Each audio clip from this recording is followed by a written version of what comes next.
하나님의 말씀은 마태복음 16장 13절에서 16절 말씀입니다.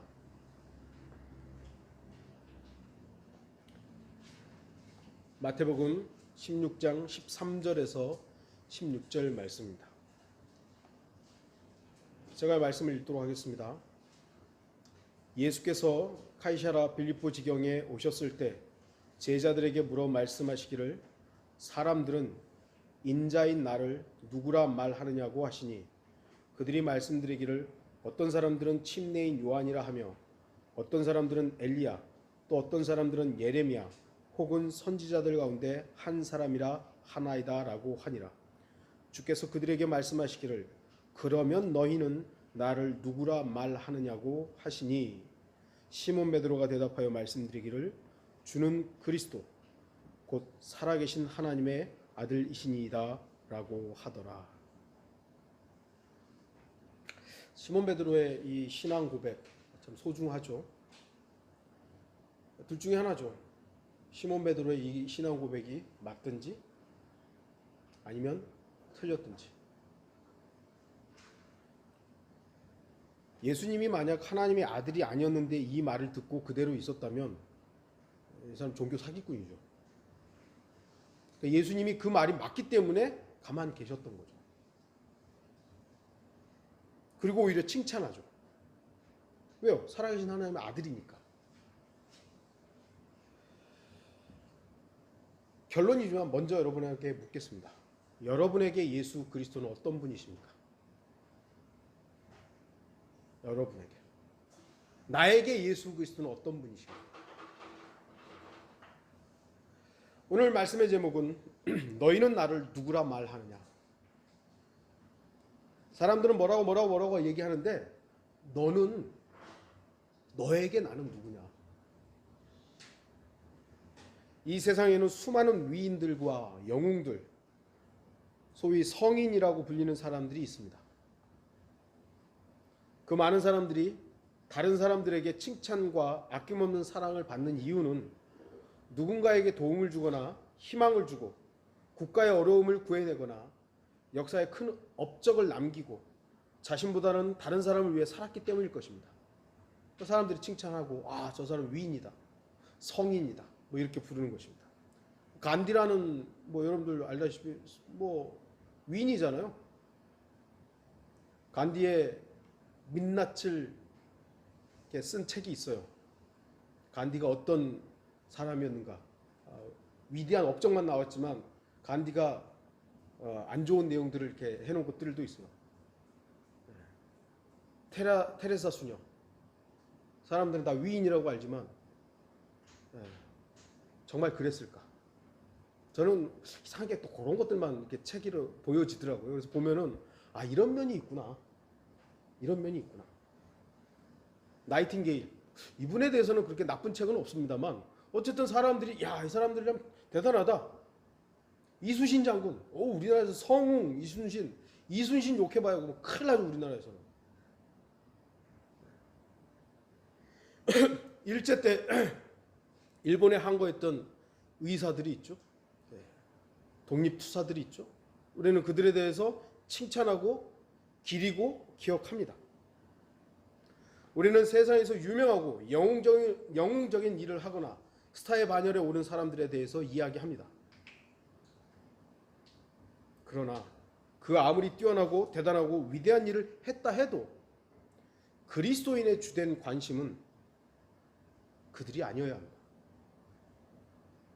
물론 우리도 이순신 장군에 대해서 얘기할 수 있고 누가 되었든 스타에 대해서 얘기할 수 있죠.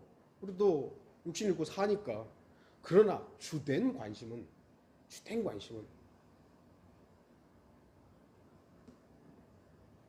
여러분의 주된 관심사는 무엇입니까? 여러분이 뭐에 지금 꽂혀 있어요? 그것이 사람이든 물건이든 지식이든 정치이든 사회 문제이든 요즘은 지금 우리나라 주된 관심사가 뭐예요? 다음 대통령이 누가 될 것인가?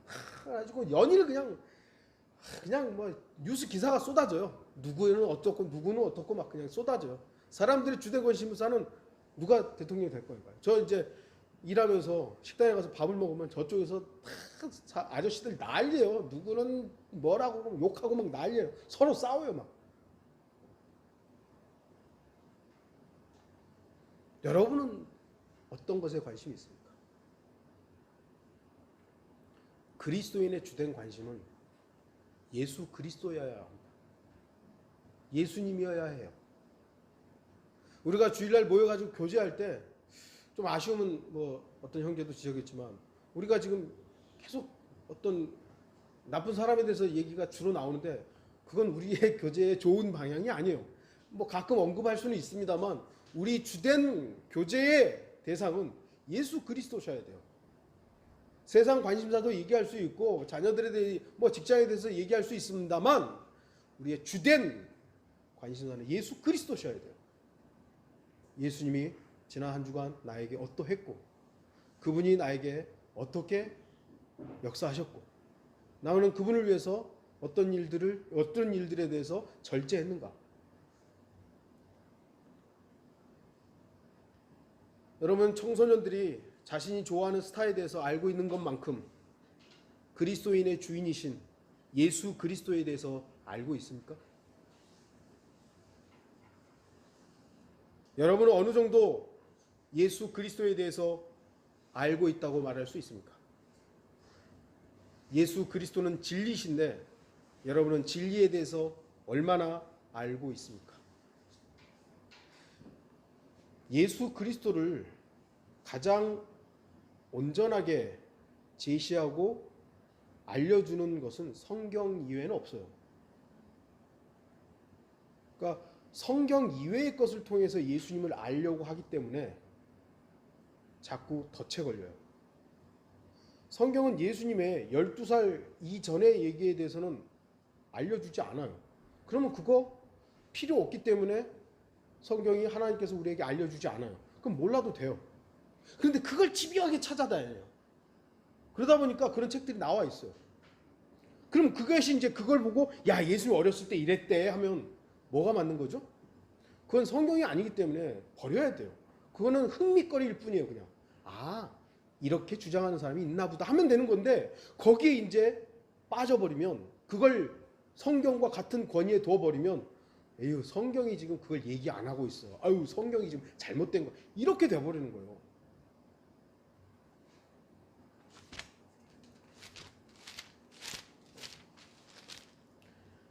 요한복음 맨 마지막에 보시면 이런 일들을 증거하고 또 이런 일 요한복음 21장 25절 예수께서 행하신 다른 많은 일도 있으니 다른 많은 일들이 있어요.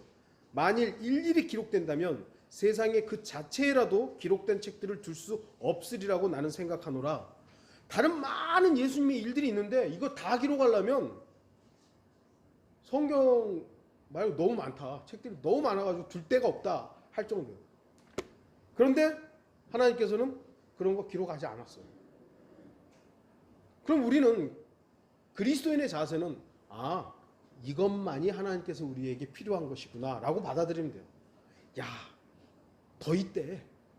그래서 도마 행전이 나오고요. 베드로 행전이 나오고요. 도마복음서가 나오고요. 그런 거 찾아다니는 거예요. 그럼 어떻게 되죠? 그게 성경의 권위와 같아져 버리는 거예요. 그럼 도마 행전이라든지 도마복음 말고도요. 유다복음서도 있어요. 유다복음서의 성경과 지금 우리가 보고 있는 성경과 다른 내용이 있어요. 그럼 어떻게 되는 거예요? 유다복음서는 가짜인 거예요. 그런데 이제 이걸로 성경을 해석하려고 하는 거예요. 이런 일들이요. 지금 신학계에서 일어나고 있는 거예요. 그래서 제가 신학 박사들을 점수를 안 주는 거죠. 하나님의 말씀이 우리에게 주어졌다면 이걸로 우리한테 충분한 거예요. 왜 66권만 줬을까요? 이게요, 카톨릭 학자들에 의해서 66권이 정해졌다라고 지금 다들 알려져 있지만 그렇지 않아요. 하나님이 개입하신 거예요. 개입하신 거예요. 그래서 이것만이 우리에게 필요하다. 이것 이외에는 우리에게 필요 없으니까 안 주신 거예요. 이게 정상적인 믿음이에요.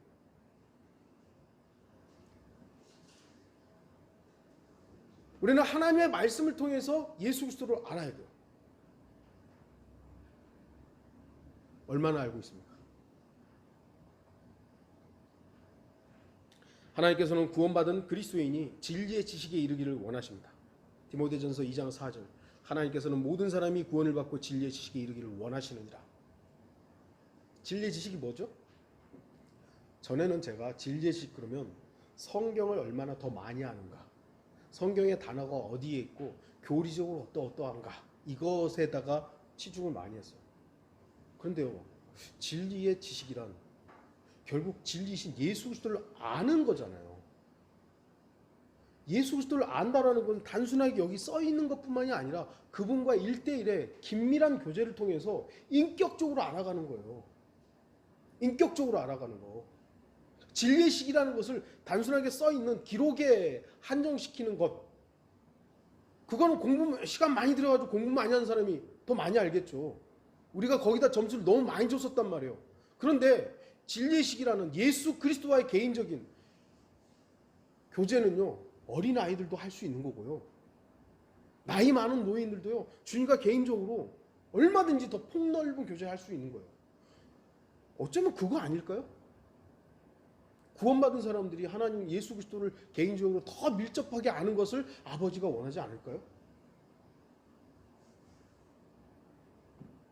저도 청소년 시절이 있었어요. 예? 우리 청년들, 저도 어린 시절이 있었어요. 제가 좋아하는 스타가 있었습니다. 그 스타의 사진을 모으고 노래를 이렇게 수집하고, 그 스타가 몇 년생이고 그리고 뭘 좋아하고 이런 걸 다 알아봤어요. 신문도 스크랩하고 잡지에 그 스타에 대해서 이렇게 나오면 그것도 그 사진을 하나 얻으려고 그 잡지를 사가지고 스크랩하고, 친구들하고 그 스타에 대해서 이야기하면 저도 뭐 그냥 열변을 토했죠. 예전에 이제 합정동 그 성경침례교회에서 제가 그 청소년들 담당 교사였으니까 수련회를 갔는데, 우리 그 교회 아이들이 친구들을 데려왔어요, 수련회에. 저는 그때 이제 아이들한테 복음을 전한답시고 좀 격앙이 돼가지고, 니네가 지금 좋아하는 스타들 다 죽을 거라고, 뭐 틀린 말은 아닌데 그 아이들이 아직 받아들일 자세도 안 돼 있는데 거기다 막 쏟아낸 거예요. 그랬더니 걔들은 저를 그 다음날부터 쳐다도 안 보더라고요. 복음을 전하는 스킬, 기술이 저한테 또 없었던 거예요. 예수 그리스도께서도 자신을 진리로 제시하실 때 사람마다 다르게 하셨는데, 우리도 복음을 전할 때 달리 해야 된다라는 또 지혜가 필요한 거예요. 심지어는 그 스타가 잘못됐음에도 불구하고 막 옹호를 했어요. 저 사람은 절대 그럴 사람이 아니라고. 절대 그럴 사람이 아니라고. 여러분에게도 그런 경험이 있었을지는 몰라도 적어도 세상 사람들은 자신들이 좋아하는 것을 위해 많은 시간과 돈과 정성과 열정을 쏟습니다. 요즘은 뭐 이제 좋아하는 스타를 좋아하면은 그 지하철역에다가 광고를 해주더라고요. 누구 스타님 생일입니다라고. 우와, 그 지하철 역사에 그 광고하는데 1, 2만 원 들을 거 아니잖아요. 얼마나 들까요? 수십만 원, 수백만 원 들 거 아니에요. 근데 하는 거예요. 야, 열정 대단한 거예요. 좋아하는 사람을 쫓아다니고 그 스타를 찍기 위해서 카메라를 수천만 원짜리 사더라고요.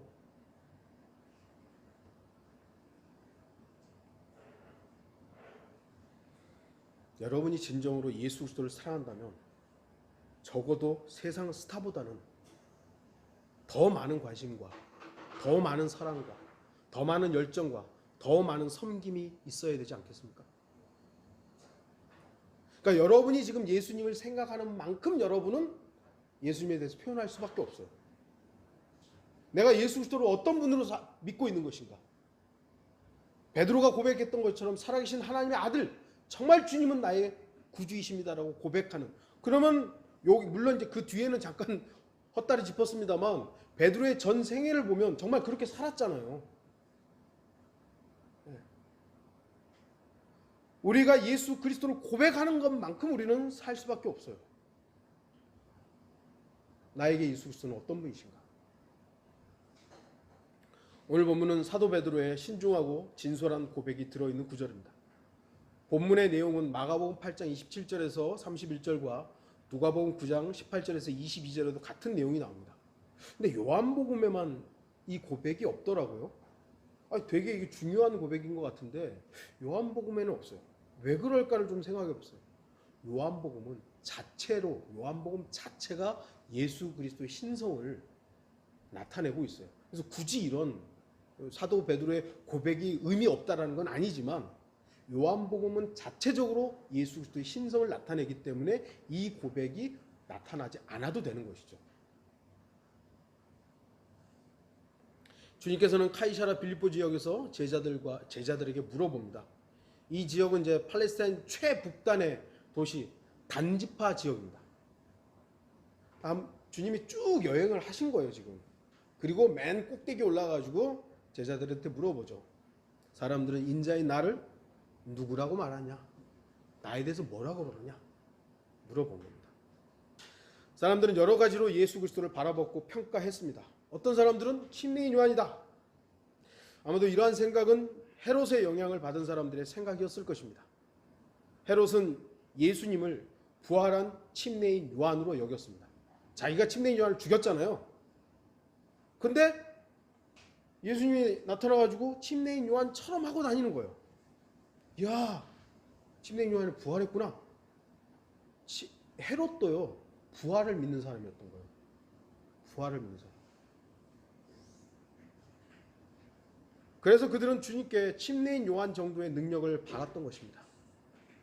그들은 그 정도밖에 예수님을 알 수 없었습니다. 침례인 요한이구나 알았던 사람은 침례인 요한 정도밖에 모르는 거죠.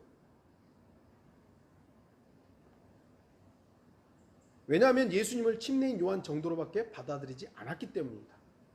하지만 예수 그리스도께서 자신들이 원하는 일을 행하지 않자 멸시하고 조롱합니다. 또 어떤 사람들은 엘리야라고 하죠. 유대인들은 메시아가 오시기 전에 엘리야가 오리라고 기대했습니다. 이건 잘못된 게 아니라 이미 하나님의 말씀에 약속이 되어 있기 때문이죠. 말라기 4장 5절 보라 내가 주의 크고 무서운 날이 오기 전에 선지자 엘리야를 너희에게 보내리니, 엘리야가 올라가고 나서 한참 뒤에 말라기에서 엘리야가 다시 온다 라고 했기 때문에 유대인들은, 이스라엘 백성들은 엘리야가 다시 오는구나 라는 기대를 할 수밖에 없었던 거예요.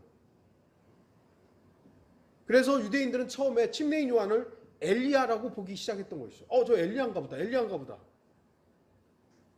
침례인 요한이 죽은 후에도 여전히 엘리야가 다시 오리라는 기대를 했던 것입니다. 성경을 통해서 볼 때 침례인 요한은 엘리야의 역할을 했고 그 자신의 역할을 통해 예수 그리스도께서 오실 메시아라는 것을 분명히 제시했습니다. 요한복음 1장 6절에서 27절에 쭉 나오는 내용들이죠. 침례인 요한은 자신이 엘리야가 아니라고 했어요. 나 엘리야 아니라고. 하지만 주님께서는 만일 너희가 그 사람을 받을 의향만 있다면 오기로 약속된 엘리야가 바로 그 사람이니라 라고 말씀하셨습니다. 엘리야로 왔지만 침례인 요한 자신은 나는 엘리야다라고 그렇게 생각은 안 했던 것뿐이에요. 그의 역할은 그러나 엘리야의 역할을 했던 것이죠. 그런데 이 엘리야로서 유대인들이 받아들이고 오실 메시아를 받아들였다면 침례인 요한은 엘리야로서 역할을 한 거예요. 그런데 거절했죠.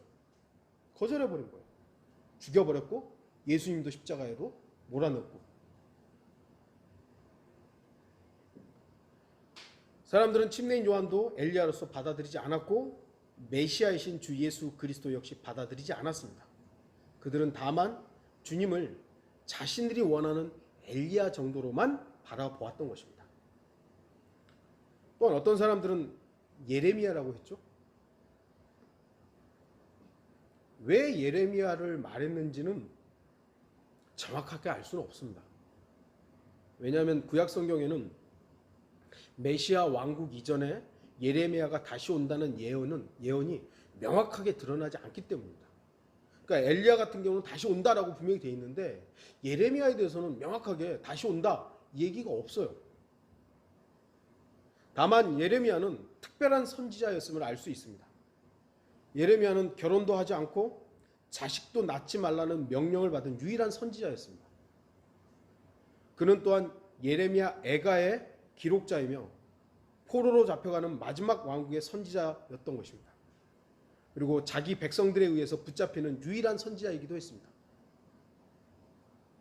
좀 이따 보겠습니다만 예수 그리스도와 유사한 부분들이 참 많은 선지자였어요.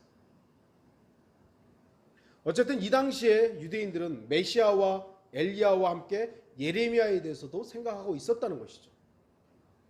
분명히 예레미야도 주 예수 그리스도의 재림과 관계가 있는 인물일 것입니다.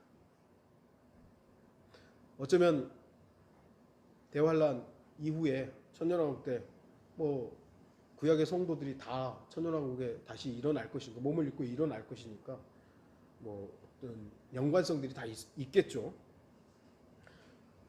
우리는 사람들의 이 안목에 주목해야 됩니다. 사람들은 자신이 보고 싶은 것, 자신이 듣고 싶은 것, 자신이 판단하는 것만큼만 바라보고 그 정도만 수용합니다. 특히 오늘날 시대는 더 그래요. 내가 듣고 싶은 것만 들어요. 보고 싶은 것만 봐요. 그리고 다른 건 거절해요. 자기가 속고 있다라는 것에 대해서, 속을 수 있다라는 것에 대해서 거절해요. 나는 지금 올바른 것만 보고 있어. 나는 이거 보라고 여기 다 맞는 거 아니냐고. 제가 다시 말씀드리지만 그게 왜 맞냐면요. 그것만 보여주기 때문이에요. 이것과 연관 없는 다른 자료들은 안 보여주기 때문에 그것만 맞는 거예요. 성경이 왜 위대하냐면요. 감추고 싶은 것마저도 다 보여주고 있잖아요. 사람들은 만약에요. 저에 대해서 위인전을 쓴다 그러면요. 제가 죄를 저질렀고 나쁜 일들을 안 쓸 거예요. 좋은 것만 쓸 거예요. 그게 하는 일이에요. 다른 종교도 마찬가지예요. 다른 종교도 자신의 신, 자신이 교주의 나쁜 것들을 안 적어요. 그러나 성경은 다 나와요. 죄부터 시작해가지고 하나님을 거절하는 것부터 시작해가지고 그 죄를 지은 민족에 대해서도 다 까발려요. 다 까발려. 부정적인 것마저도 그대로 다 기록하고 있는 거예요. 근데 인간은 그렇지 않아요. 내가 좋아하는 것만, 내가 듣고 싶은 것만, 보고 싶은 것만. 그러다 보니까 내가 싫어하는 건 안중에도 없어요. 사람들이 자신들이 바라고 수용할 정도 이상이 오면 오히려 거부하고 잘못된 것이라고 말해요. 저건 거짓말이라고. 거짓말이라고. 미국에서 몰라 이게 제가 본 것 중에 하나는 그 백신 맞으면은 자성을 띄워가지고 이게 자석이 된대요. 그래가지고 어떤 아줌마가 나와가지고 자기 몸이 자석이 됐다고 탁탁 붙이는 거예요. 자꾸 떨어져요. 그러니까 여기다가 딱 하면 붙죠. 여기 쇄골이 있으니까 여기다가 붙이는데 자꾸 떨어지는 거예요. 그게 이제 유튜브에 나왔더라고요. 근데 그거 조작이라고 또 하는 거예요. 조작이라고. 그거 실제일 수도 있죠.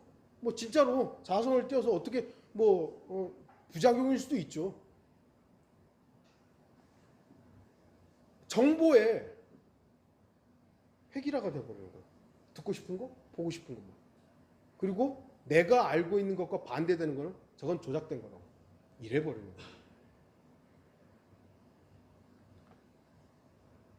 왜 성경을 믿는 사람들이 이 나라에서는 환영받지 못합니까? 참 안타까운 것이 킹제임스 성경의 참 위대함이 한동안 말씀 운전을 길 통해서 이렇게 쭉 좀 제시가 됐었어요. 근데 이성호 할아버지가 자꾸 정치적이 되더니 이상해지더니 이제 흠정용을 사용하는 정동수 목사가 아주 공개적으로 소위 말하는 보수 인사들을 교회에 초청해가지고 강의하고 그게 이제 킹제임스 성경을 치잖아요. 그럼 쫙 나오는 거예요. 이게 보라고, 이 극단적인 사람들 보라고. 아니 킹제임스 성경하고 정치하고 왜 이게 연결이 돼버린 거예요? 물론 그리스도인은 근본적인 부분에 대해서 공산주의에 대해서 경계해야 되고 지적해야 되고 이건 비성경적이고 이것은 왜요? 공산주의는 신을 하나님을 인정하지 않기 때문이요. 우리는 그걸 수용할 수가 없어요. 잘못된 것이죠. 그리고 이 나라가 만약에 그런 식으로 가게 된다면 거기에 대해서 우리는 기도하면서 염려해야 되는 거죠. 그런데 내가 알고 있는 정치적 신념과 다르다고 아주 그냥 하지 못할 욕들을 다 하더라고요. 그러면서 강단에다가 정치인들을 세우고 정치인들을 세워가지고 뭐 선거가 조작됐느니 뭐 이런 식으로 그걸 그 성도들이 들으면 딱 그렇다고 할 거 아니에요. 왜요? 다른 정보를 듣지 않기 때문에.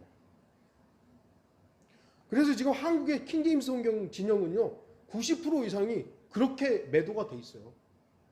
매도가. 그래서 한국의 킹제임스 성경은 이제 극단적 보수주의다 이렇게 돼버린 거예요. 누구 때문에? 그 사람들 때문에요. 몇몇 사람이 아니라 대부분. 그리고 흡력력을 사용하는 목사들도 다 그 얘기를 듣고 다 아멘하고 있는 거예요. 아니 정말 너무 답답한 거예요. 왜 킹제임스 성경이 그쪽으로 가야 되는 거예요? 중간을 하라는 게 아니에요. 정치와 킹제임스 성경이 왜 연관이 되냐는 걸 말하는 거예요. 강단은 하나님의 말씀이 선포되어야 되고 강단에서는 하나님의 말씀이 가르쳐져야 되는 것이지 정치인들이 만약에 그 목사가 정말로 좋다 나는 보수를 하겠다 그럼 교회 강단에서 세울 게 아니라 따로 체육관을 얻어가지고 거기서 집회를 하셔야 되는 거예요. 교회 강단에서 하는 건 아니에요. 왜 점점 더 이렇게 성경을 믿는 사람들이 환영을 못 받는 것입니까? 지금까지 한국식 기독교로 나름대로 열심히 하고 있었는데 성경의 절대성을 말하고 비성경적인 교리를 바로잡고 한국식 기독교의 비성경적인 형태들을 지적하기 때문에 자신들의 생각과 다르고 자신들의 입지가 좁아지고 자신들이 수용하기에는 너무나도 성경적이기 때문에 거부하는 거예요. 그리고 이단이라고 하는 것이죠. 이미 이제 말씀 보존학회는 이단으로 딱 정제되어 있고요. 이단성이 있다라는 것은 사랑침례교회 이제 정동수 목사예요. 거기는 아직 이단으로 정제되지는 않은 것 같아요. 자신들이 수용하지 못하기 때문이에요.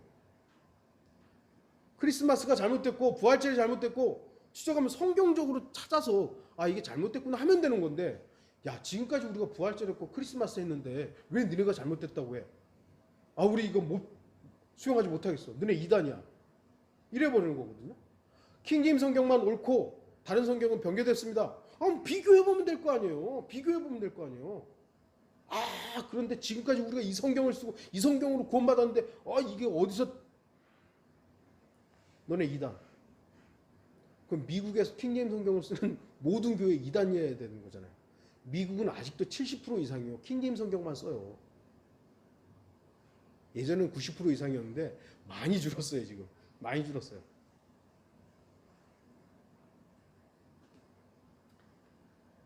그러나 성경을 믿는 믿음은 한국 기독교 교단들이 무엇이라고 말하든 상관없이 성경을 믿는 믿음입니다. 여러분들이 성경을 믿는 믿음은 누가 뭐라고 하든 그건 상관없어야 돼요. 목사님 누가 뭐라 그러던데요? 그거하고 우리하고 무슨 상관이에요? 우리는 성경만 믿으면 돼요. 하나님의 말씀, 하나님께서 영감으로 기록하셨고 섭리로 보존하신 이 말씀이 우리에게 주어져 있어요. 여기 이렇게 주어져 있어요. 이 말씀대로 하세요. 그러면 돼요. 누가 뭐라 하든지.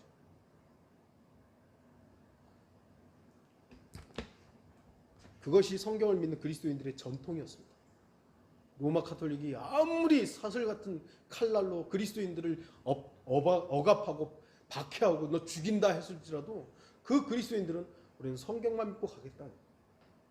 그들은 실제로 죽임을 당했고 재산이 몰수되었고 쫓겨다녔고 그래도 그들은 성경만 믿고 가겠다. 그게 그리스도인들의 전통이었어요.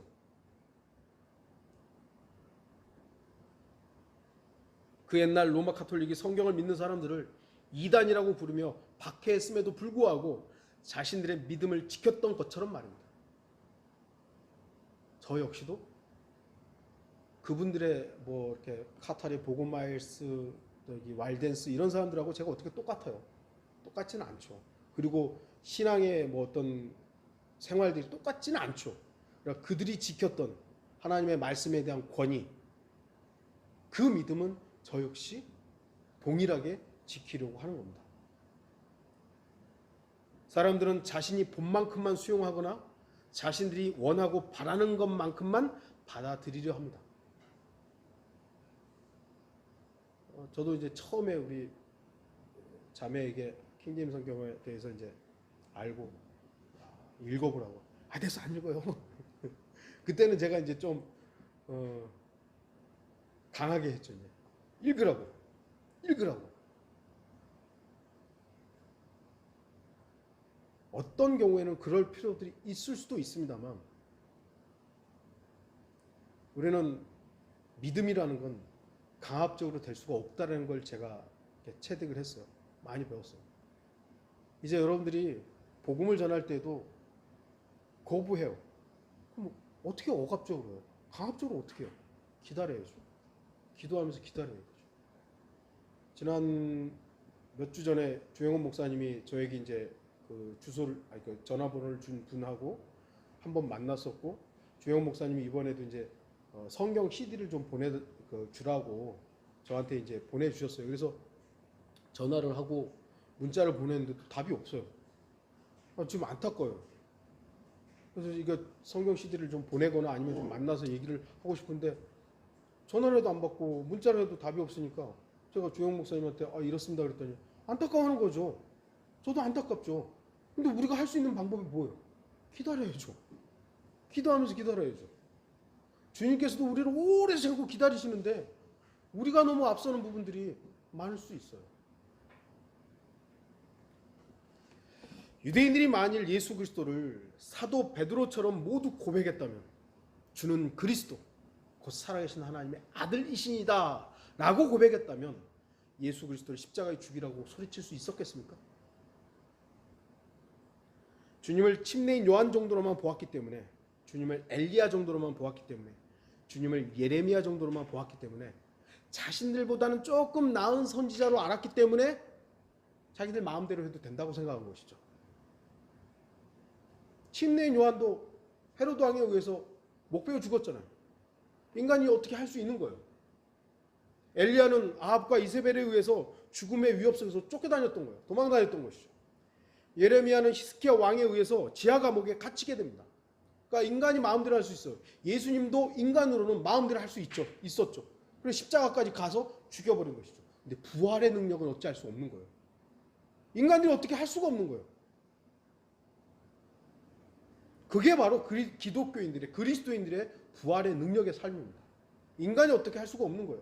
우리를 감옥에 넣고 사자버벅이 되게 할 수는 있죠.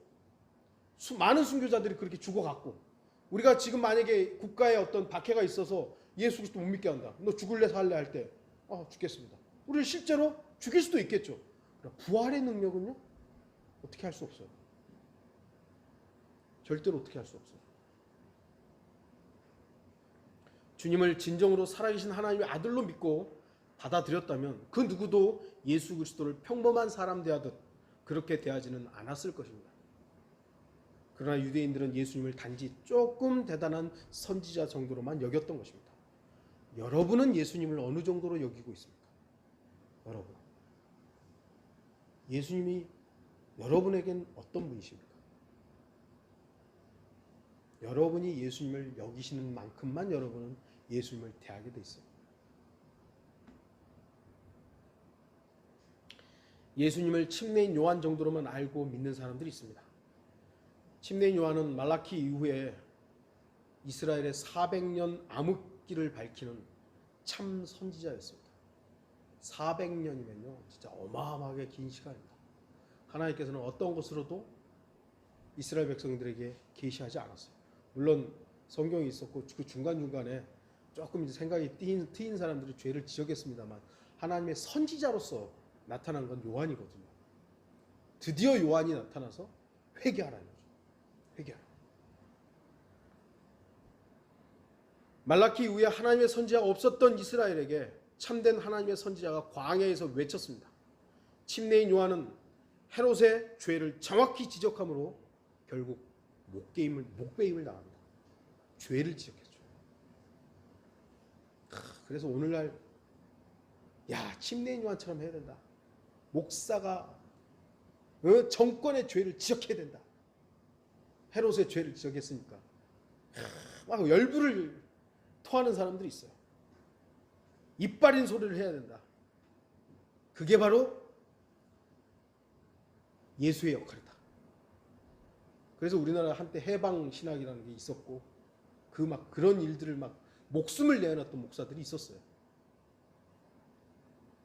사회 부조리와 가난한 자들의 편에 서서 외치는 광야의 음성을 해야 된다. 그래서 그들에겐 예수의 구속 사역, 십자가의 피 흘림, 죽기까지 죄인들을 사랑했던 모든 것들이 교훈으로만 여겨지는 겁니다. 죄를 지적하는 것은 실제로 막 죄를 지적해야 된다. 사회 부조리를 지적해야 된다. 이건 아닌데 십자가가 있고 죄인을 사랑하신 그 모습은 이건 교훈적이다. 이렇게 해요. 왜요? 예수님을 침례인 요한 정도로만 알고 있기 때문에.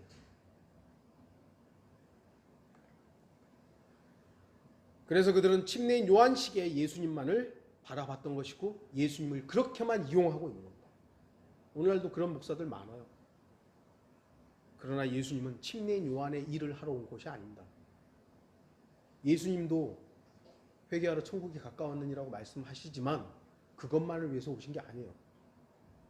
마태복음 18장 11절 인자가 온 것은 잃어버린 자를 구원하려는 것이라. 구원하러 오신 거예요. 구원하러. 물론 개혁성경에는 빠져있죠. 예수 그리스도께서 이 땅에 오신 이유는 구원하러 오셨다고요. 구원하러. 근데 자기 자신이 구원의 대상이라는 걸 알아야 될 거 아니에요. 난 죄인입니다. 난 구원받아 마땅한 자입니다. 라고 해야 나 구원해 주십시오가 하는데 나 죄인이 아니라고. 나 죄 없다고. 나 구원자 필요 없다고. 이런 사람들이 있게 되는 것이죠. 그래서 하나님은 그들의 그 믿음을 심판하시는 거예요. 예수님을 침례인 요한으로 알았던 자들은 결국 예수 그리스도를 거부하고 십자가로 몰아 넣었습니다. 또한 예수님을 엘리야 정도로만 알고 믿는 사람들도 있습니다. 엘리야가 어떤 선지자입니까? 많은 기적과 이적의 선지자입니다. 물론 다른 선지자들도 기적을 행한 경우들도 있고 엘리사도 그렇고 그랬습니다만 엘리야가 그 앞선에서 더 많은 기적들, 불을 내리고 막 어마어마한 일들을 했죠. 오늘날도 기적의 예수님만을 원하는 사람들이 있습니다. 기적의 예수 그리스도, 병 고치고 사업이 번창하고 내 자식이 좋은 대학 가고 이런 것만 이루어줄 예수님으로 믿는 사람들. 예수 믿으면 사업 번창한다고, 예수 믿으면 복 받는다고, 그거만 딱 고기만 보는 거죠. 고기만. 그러한 자들에게 예수님은 자기 욕망을 이루어질 마법 지팡이로만 있으면 되는 거예요. 예수님? 내 소원을 이루어줄 분이시라. 하지만 바로 그 예수님께서 자기를 부인하고 자기 십자가를 지라고 말씀하신 것입니다. 그러면 그들은 어떡하죠? 그건 필요 없어요. 왜요? 기적의 예수님이 있으면 되는데 십자가를 지라고 하니까 그거 필요 없어요. 그럼 버려버리는 것이죠. 버려버리는 거예요. 그래서 그들은 자기가 바라는 기적이 일어나지 않으면 즉각 주님을 저버립니다. 웃긴 얘기들 있잖아요. 교회 가서 기도하면 자식 좋은 대학 간다고. 막 기도했더니 애가 대학을 붙기는커녕 떨어졌어요. 그럼 어떻게 해야 될까요? 불교로 가는 거예요. 똑딱 해가지고 부처님 또 안 됐어요. 그럼 어떻게 하죠? 다른 종교 가는 것이. 물론 이건 극단적인 예입니다만 예수 그리스도를 고기만 바라보는 사람들은 그렇게 되고 하는 거예요. 주님 필요 없는 거예요. 성경에 예수님이 필요한 게 아니라 내 소원을, 내 욕망을 이루어줄 신. 왜 그렇죠? 그 정도로만 보기 때문에. 예수님을 예레미야 정도로만 알고 있는 사람들도 있었죠. 예레미야는 몇 가지 예수님과 닮은 점이 많이 있습니다. 예레미야와 함께 유다 왕국이 끝났습니다. 예수님께서 거부됨으로 천년왕국이 연기되었고 예수님께서 재림하실 때 이방 민족들을 끝내실 것입니다. 끝내실 거예요. 또한 예수님께서 육신을 입고 출생했을 때 동방의 현자들이 가져온 세 가지 예물 중에 모략이 있었죠. 모략은 예수 그리스도의 선지자 사역을 예표합니다. 모략은 예수님께서 태어나실 때뿐만 아니라 죽으실 때도 받으셨던 것입니다. 모략은 슬픔과 탄식, 눈물과 관련된 예물입니다. 예레미야가 어떤 선지자입니까? 눈물의 선지자라고 하는 거예요. 눈물의 선지자. 사람들은 예레미야처럼 자신들을 위해 울고 탄식하며 함께 슬퍼한 예수 그리스도를 바랍니다. 주님은 나를 위해 저렇게 슬프게 울고 계시다고. 분명히 아까도 제가 성경 공부 시간에 말씀드렸던 것 같은데 성경에도 예수님이 우셨더라라는 구절이 나옵니다. 그런데 예수님이 왜 우셨습니까? 주님께서는 나사로의 죽음 때문에 사람들이 슬퍼하고 있는 그 모습을 보고 우셨던 것이지, 그들의 신세 한탄에 동조해가지고 아이고 너네 신세가 참 처량하구나 그렇게 같이 우신 게 아니에요. 물론 주님께서는 우리의 상황과 환경을 외면하시는 분은 아닙니다. 하지만 그거보다 더 본질적인 문제들을 해결하기 위해서 오셨음을 알아야 돼요. 우리의 상황을 개선시키기 위해서 오신 게 아니라 우리의 근본적인 죄의 문제를 해결하러 오셨고, 바로 우리가 죄인으로서 애타하는 그 모습 때문에 우셨던 것이지, 우리가 뭐 잘 살고 있다가 못 사는 그것 때문에 아이고 네 신세가 이렇게 됐구나 그것 때문에 우신 게 아니에요. 건강하게 살다가 갑자기 암에 걸렸다고 아이고 불쌍한 놈 그래서 우신 게 아니라고요. 그런데 사람들은 그렇게 울어주길 바라는 거죠. 내 위로자, 위로자이신 주님, 내가 신세가 이렇게 됐는데 아이고 주님은 나의 신세 이렇게 함께 좀 울어주십시오. 어리석은 죄인들은 자신의 기준으로만 주님을 바라보려고 합니다. 하지만 자기 눈에 오른 것은 결국 사탄의 덫임을 기억하십시오. 내 눈에 오른 것, 그건 중요하지 않아요. 하나님의 말씀이 무엇이라고 말씀하시더냐, 이게 중요합니다. 자, 이제 제가 처음에도 질문했듯이 예수님의 질문이 다른 사람들이 아니라 제자들에게 옮겨집니다. 그러면 너희는 나를 누구라 말하느냐? 다른 사람들은 이렇게 말하고 저렇게 말하고 이렇게 믿기도 하고 저렇게도 믿기도 하는데 너희는 나를 누구라 하느냐? 예, 세상 사람들은 예수님에 대해서 제각기 믿어요. 막 뭐라고 얘기해요. 그러면 여러분들은, 저와 여러분은 예수님이 어떤 분이십니까?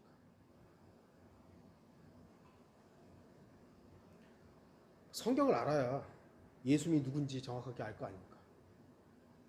다른 사람들이 뭐라고 하는 그 예수님 말고 여러분이 예수님에 대해서 말한다면 예수 그리스도에 대해서 뭐라고 말씀하시겠어요? 뭐라고?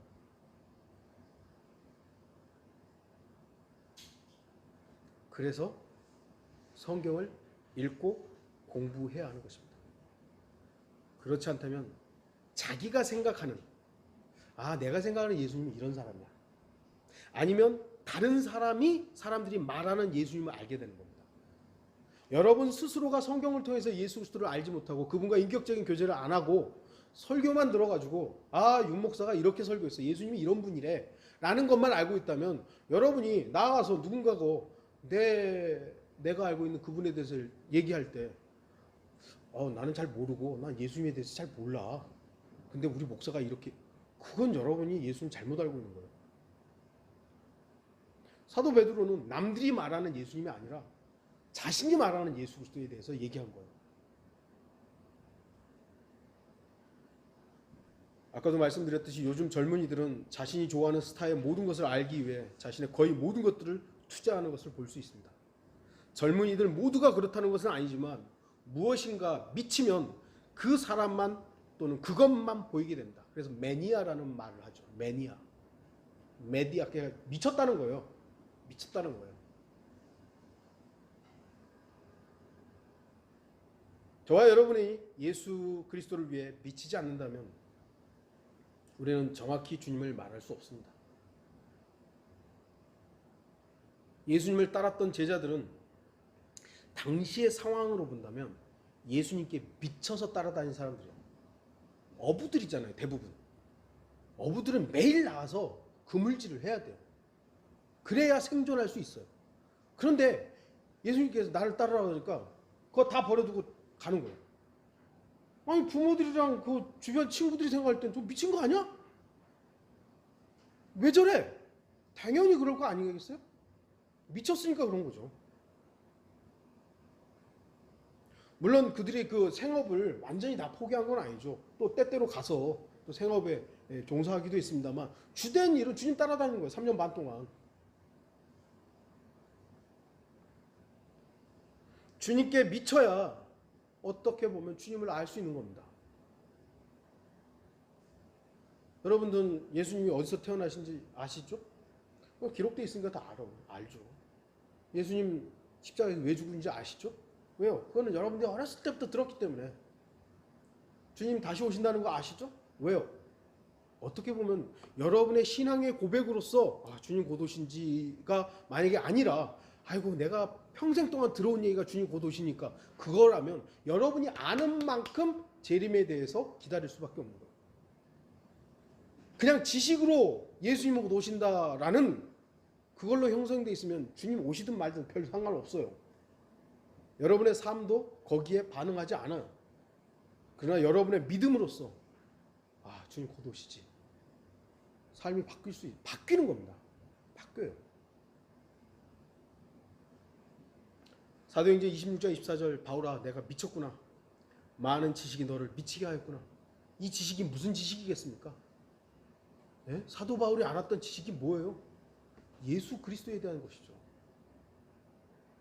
계시로 받은 하나님 예수 그리스도로 받은 그 예수 그리스도에 대한 지식, 그 지식을 말하고 다니니까 네 미쳤구나 이렇게 되는 겁니다.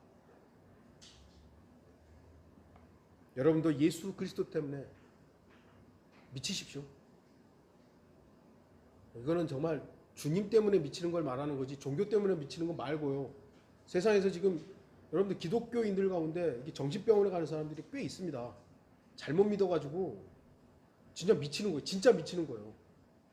그래서 여러분 뭐 기도원 가면 막 때려가지고 사람 죽이기도 하고, 이거 기도해서 낫겠다고 해가지고 애를 병들었는데 병원에도 안 들어가지고 계속 기도만 해가지고 죽이는 경우도 있고요. 그럼 진짜 미친 거예요. 미친 거예요. 주님을 사랑함으로 주님을 이야기하고 다니는 것, 그것 때문에 미치라는 거예요. 그렇게 미치라는 거예요. 베드로는 주 예수 그리스도에 대해서 이렇게 고백합니다. 주는 그리스도 곧 살아계신 하나님의 아들이십니다. 여러분이 고백이 이와 같습니까? 베드로의 고백이 여러분의 고백이십니까? 다시 말씀드리지만 여러분이 고백하는 만큼 여러분은 주님을 대하는 겁니다. 이 고백이 한때의 고백이 아니라 지금 이 순간에 여러분의 고백이어야 합니다. 어떤 사람들은 좋은 간증들을 잃어버리는 경우들이 있어요. 정말 좋은 교제를 통해서 주 예수 그리스도를 높이고 그분의 위대하심들을 같이 고백하고 그분만을 사랑하겠다고 했던 그 고백들을 잃어버려요. 한때는 베드로도 그렇잖아요. 지금 여기서는 주는 그리스도시요 살아계신 하나님의 아들이니다 했는데 바로 다음 부분에서 사탄아 뒤로 물러가라 이렇게 되어버렸잖아요. 이 고백이 우리의 한때의 고백이 아니라 지금의 고백이어야 된다는 거예요. 지금의 고백. 베드로의 고백이 얼마나 특별합니까? 주님께서도 칭찬하신 것이죠. 네, 칭찬하신 만큼 참 좋은 고백이다. 천국의 열쇠들까지 얘기하시면서.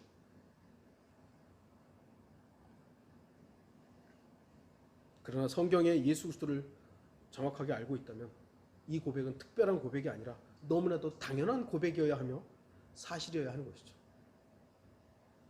여러분도 베드로의 이러한 고백을 할 수 있습니까? 정말 예수 그리스도가 살아계신 하나님의 아들이십니까? 정말 예수 그리스도가 주 하나님이십니까? 여러분의 고백 속에서 이것이 어떤 특별한 고백이 아니라 자연스러운, 너무나도 간단한 고백이냐는 겁니다. 제가 아까도 말씀드렸듯이 요한복음 1장이 저에게 굉장히 강하게 다가왔다고 말씀드렸죠. 요한복음 1장 1절에서 4절, 태초에 말씀이 계셨고 그 말씀이 하나님과 함께 계셨으니 그 말씀은 하나님이셨느니라.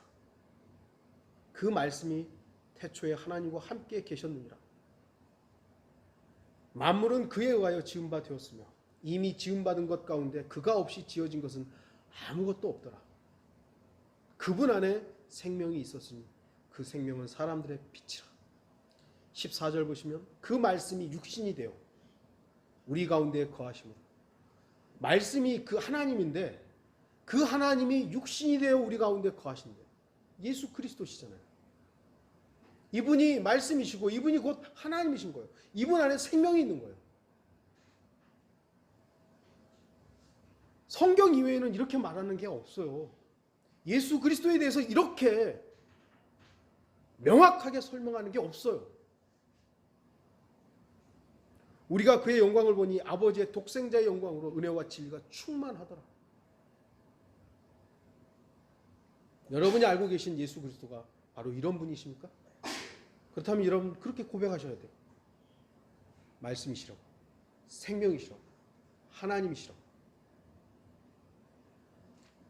결론을 맺겠습니다. 사도 베드로는 정확히 예수 그리스도를 알았고 그의 입술의 고백은 전혀 틀리지 않았습니다.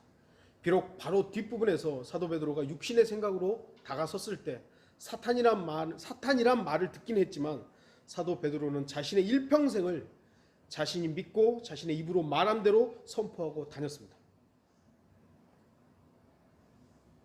가톨릭에 의해서 만들어진 신화로 베드로가 로마에서 거꾸로 십자가에 매달려 죽었다라는, 저는 이게 가톨릭에 의해서 만들어진 신화이기 때문에 다 믿지는 않습니다. 그러나 베드로가 순교했을 가능성에 대해서는 뭐라 그러죠? 럭크만 목사님의 그 주석을 보면 베드로의 뼈가 예루살렘에서 발견됐다는 그런 글은 읽은 적이 있어요. 그러니까 오히려 베드로가 예루살렘에서 순교해서 거꾸로 십자가에 매달렸을 가능성은 있습니다만 로마에서 순교했다라는 가능성은 없습니다. 왜냐하면 로마 가톨릭은 베드로가 자신들의 초대 교황이어야 하기 때문에 로마에서 죽어야만 하는 것이죠. 그러나 그것은 자신들이 베드로의 후예라는 것을 그걸 말하기 위해서 만들어진 신화일 뿐이에요. 오히려 베드로는 예루살렘에서 순교했을 가능성이 더 많습니다. 어쨌든지 간에 그는 그러한 삶을 살았어요. 예수 그리스도를 하나님의 아들로 선언하고 그런 삶을 살았던 것이에요. 부활의 능력을 믿었기 때문이죠. 여러분은 예수 그리스도를 누구라고 말하고 있습니까? 다른 사람들이 말하는 예수님 말고요. 여러분이 말할 수 있는 예수 그리스도. 저는 개인적으로 예수님 누구신가? 저에게 물어본다면 저는 이렇게 얘기할 거예요. 저의 전부입니다. 주님은 이 죄인을 위해서, 나라는 이 극악한 죄인을 위해 십자가에서 다 이루신 분이십니다. 그래서 저는 그분을 떠날 수 없습니다. 저의 전부이시기 때문입니다. 여러분에게는 어떻습니까?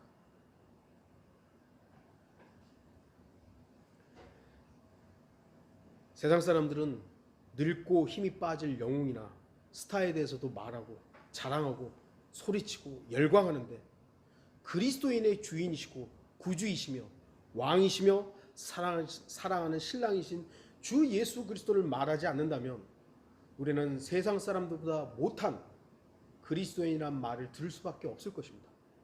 오늘날 기독교가 왜 욕을 먹죠? 예수님을 이야기하지 않았기 때문이에요. 우리 교회 오라고. 우리 교회 목사님은 인격적으로 어떤 분이고, 우리 교회 목사님은 뭐 학위가 어쩌고 미국에서 공부했고, 우리 교회 목사님은 설교를 너무너무 잘, 우리 교회 오라고. 그래서 교회가 망한 거예요. 우리가 예전에 복음 전할 때도 그랬잖아요. 우리 교회 오라는 얘기 아니라고. 당신에게 예수 그리스도가 필요하다고. 예수 그리스도만이 당신을 영생으로 이끄시는 유일한 소망이라고. 만약에 그것만 전하고 다녔어 봐요. 그럼 기독교가 이렇게 욕을 먹을 이유가 있나요? 그걸 안 하고 다른 걸 전했기 때문에, 자기들이 생각하는 예수에 대해서 설명하고 그것만 얘기했기 때문에, 예수 믿으면 복 받는다고, 예수 믿으면 사업이 잘 되고, 예수 믿으면 애들이 좋은 대학 간다고, 이런 것만 얘기하고 다녔고, 그래서 기독교가 개독교가 된 거고.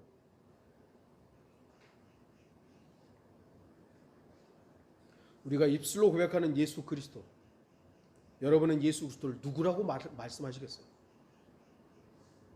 다시 한번 여러분들 묻죠. 여러분은 예수 그리스도를 누구라고 말씀하시겠어요? 그것이 우리의 입술로만 웅얼거림으로 끝나서는 안 됩니다. 아, 예수님 나를 구원하셨죠. 아, 예수님 십자가에 나를 위해 죽으셨죠. 그 입술의 웅얼거림으로 끝나지 마십시오. 여러분이 진정으로 주 예수 그리스도를 사랑한다면 나아가서 자랑하시고 그분의 일을 전하십시오. 구속사역을 전하십시오. 여러분이 말하는 예수 그리스도가 어떤 분이십니까? 바로 성경이 가르치고 말씀하는 주 예수 그리스도, 그분을 여러분들이 정확하게 말할 수 있는 그런 성도들이 되기를 바라는 것입니다. 다 같이 기도하시겠습니다.